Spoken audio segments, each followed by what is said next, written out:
Magandang araw po sa inyong lahat, lalo na sa ating mga pinuno, kawal, kawani at pamilya na hugbong katihan ng Pilipinas. Ako po si Father Dion, isang paring Katoliko ng Military Ordinariate of the Philippines at ang Post-Catholic Chaplain ng Headquarters and Headquarters Support Group ng Philippine Army. At ito po ang salita ng Diyos, ang ating gabay.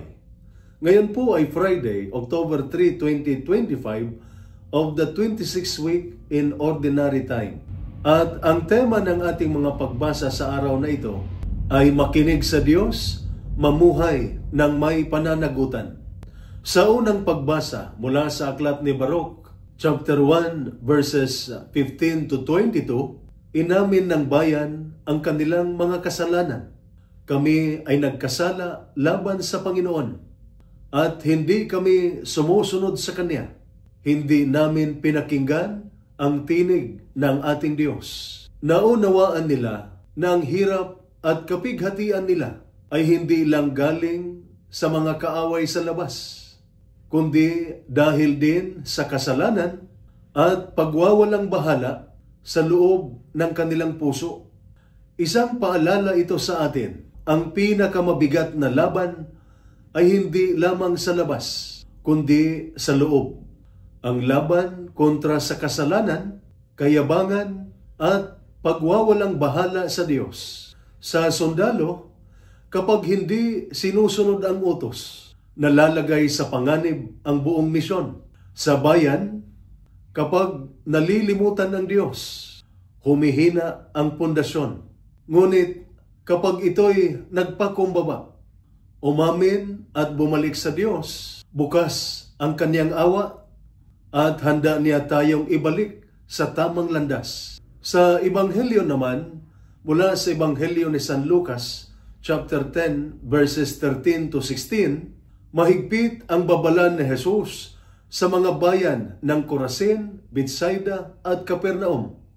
Nakita na nila ang Kanyang mga himala, ngunit hindi sila nagsisisi.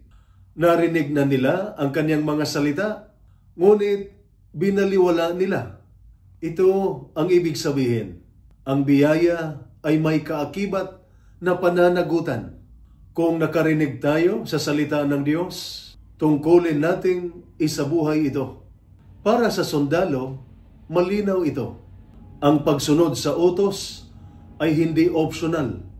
Ito ay usapin ng buhay at misyon. Ganito rin sa pananampalataya.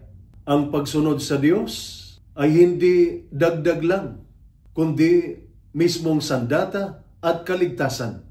Para sa pamilya, ang pananampalataya ay hindi lamang pananalita o dasal tuwing linggo. Dapat makita ito sa araw-araw, sa pasensya, sa pagpapatawad, sa tahimik na sakripisyo. Ang mga magulang ay nagtuturo hindi lamang sa salita, kundi sa halimbawa. Kaya itinuturo sa atin ni Baruch ang magpakumbaba at magsisi. Itinuturo ni Jesus ang makinig at sumunod. Huwag tayong maging tulad ng mga nakarinig, ngunit nagwawalang bahala, kundi maging tulad ng sundalo at pamilya na tapat, disiplinado at handang sumunod sa Diyos. Ito po ang salita ng Diyos, ang ating gabay. Manalangin tayo. Panginoong Diyos, Ikaw ang aming komandante at tagapagtanggol. Turuan mo kaming makinig sa iyong tinig ng may pagpakumbaba at sumunod sa iyo ng may tapang at pananampalataya. Pagpalain mo ang aming mga sundalo ng disiplina sa tungkulin, lakas sa panganib, at katapatan sa paglilingkod. Pagpalain mo ang kanilang mga pamilya sa pagkakaisa, pasensya at pag-asa, lalo na sa panahon ng sakripisyo at paghihintay. Sa pamamagitan ni Kristo na aming Panginoon. Amen. At sumainyo at sa inyong pamilya ang pagpapala ng makapangyarihang Diyos, Ama, Anak at Espiritu Santo. Amen.